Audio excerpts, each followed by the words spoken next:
Première partie. Je suis obligée de faire remonter mon lecteur au temps de ma vie où je rencontrai pour la première fois le chevalier des Grieux. Ce fut environ 6 mois avant mon départ pour l'Espagne. Quoique je sortisse rarement de ma solitude, la complaisance que j'avais pour ma fille m'engageait quelquefois à divers petits voyages que j'abrégeais autant qu'il m'était possible.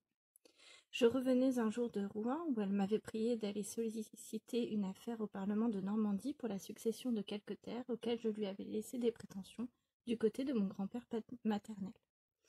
Ayant repris mon chemin par Évreux, où je couchai la première nuit, j'arrivai le lendemain pour dîner à Passy, qui en est éloigné de 5 ou 6 lieues. Je fus surpris, en entrant dans ce bourg, d'y voir tous les habitants en alarme. Ils se précipitaient de leur maison pour courir en foule à la porte d'une mauvaise hôtellerie, devant laquelle étaient 2 chariots couverts. Les chevaux, qui étaient encore attelés et qui paraissaient fumants de fatigue et de chaleur, marquaient que ces 2 voitures ne faisaient qu'arriver. Je m'arrêtai un moment pour m'informer d'où venait le tumulte, mais je tirai peu d'éclaircissements d'une populace curieuse qui ne faisait nulle attention à mes demandes et qui s'avançait toujours vers l'hôtellerie en se poussant avec beaucoup de confusion. Enfin, un archer revêtu d'une bandoulière et le mousquet sur l'épaule, ayant paru à la porte, je lui fis signe de la main de venir à moi. Je le priai de m'apprendre le sujet de ce désordre. « Ce n'est rien, monsieur, me dit-il. C'est une douzaine de filles de joie que je conduis avec mes compagnons jusqu'au Havre de Grâce, où nous les ferons embarquer pour l'Amérique. Il y en a quelqu'une de jolies, et c'est apparemment ce qui excite la curiosité de ces bons paysans. J'aurais passé après cette explication si je n'eusse été arrêtée par les exclamations d'une vieille femme qui sortait de l'hôtellerie en joignant les mains et criant que c'était une chose barbare, une chose qui faisait horreur et compassion. « De quoi s'agit-il donc ?» lui dis-je. « Ah, monsieur, entrez, répondit-elle, et voyez si ce spectacle n'est pas capable de fendre le cœur. » La curiosité me fit descendre de mon cheval, que je laissai à mon palefrenier. J'entrai avec peine en perçant la foule, et je vis en effet quelque chose d'assez touchant.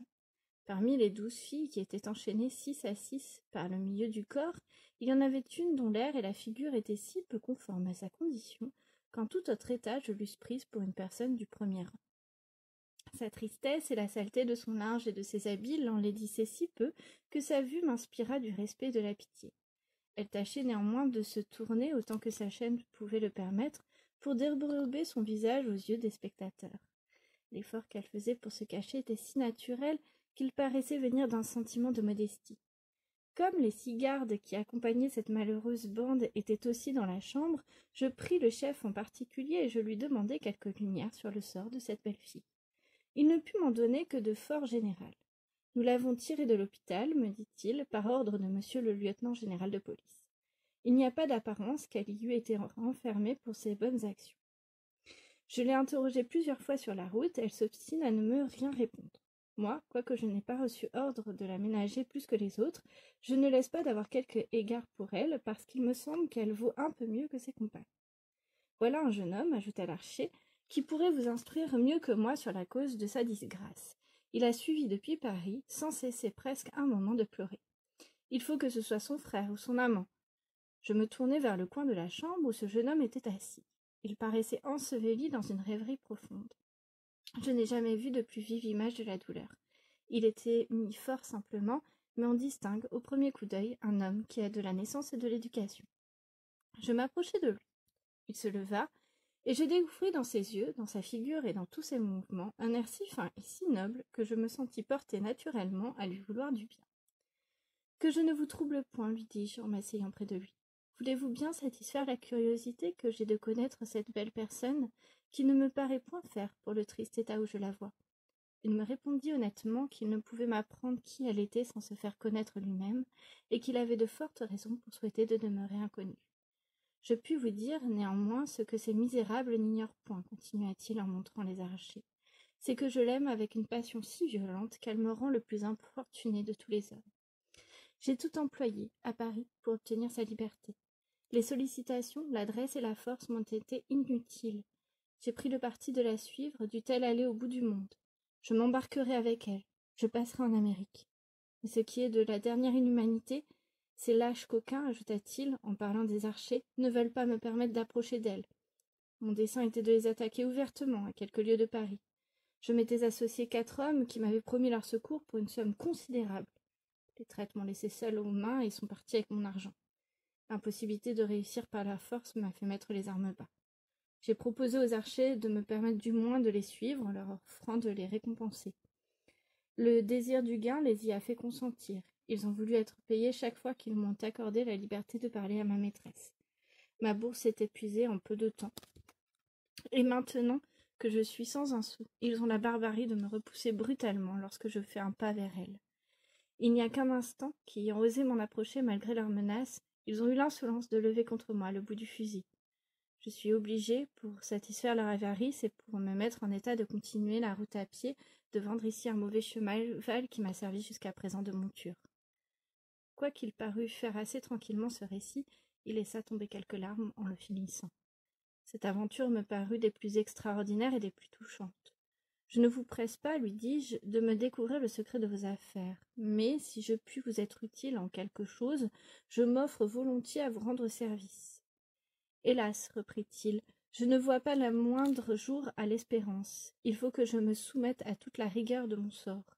J'irai en Amérique, j'y serai du moins libre avec ce que j'aime. J'ai écrit à un de mes amis qui me fera tenir quelques secours aux Havres de Grâce. Je ne suis embarrassé que pour m'y conduire et pour procurer à cette pauvre créature, ajouta-t-il en regardant tristement sa maîtresse, quelque soulagement sur la route. Eh bien, lui dis-je, je vais finir votre embarras. Voici quelque argent que je vous prie d'accepter. Je suis fâché de ne pouvoir vous servir autrement. Je lui donnai 4 louis d'or sans que les gardes s'en aperçussent, car je jugeais bien que s'ils lui savaient cette somme, ils lui vendraient plus chèrement leur secours. Il me vint même à l'esprit de faire marcher avec eux pour obtenir au jeune amant la liberté de parler continuellement à sa maîtresse jusqu'au Havre. Je fis signe au chef de s'approcher et je lui en fis la proposition. Il en parut honteux malgré son effronterie. « Ce n'est pas, monsieur, répondit-il d'un air embarrassé, que nous refusions de le laisser parler à cette fille, mais il voudrait être sans cesse auprès d'elle. Cela nous est incommode. Il est bien juste qu'il paye pour l'incommodité. Voyons donc, lui dis-je, ce qu'il faudrait pour vous empêcher de la sentir.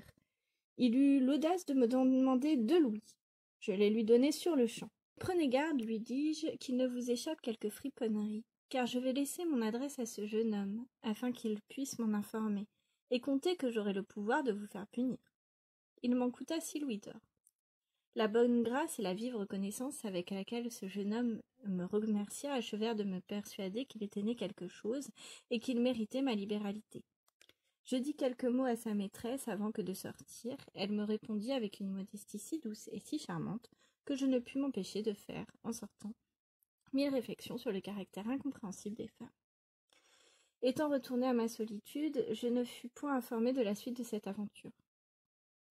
Il se passa près de 2 ans qui me la firent oublier tout à fait jusqu'à ce que le hasard me fît renaître l'occasion d'en apprendre à fond toutes les circonstances. J'arrivai de Londres à Calais avec le marquis de mon élève.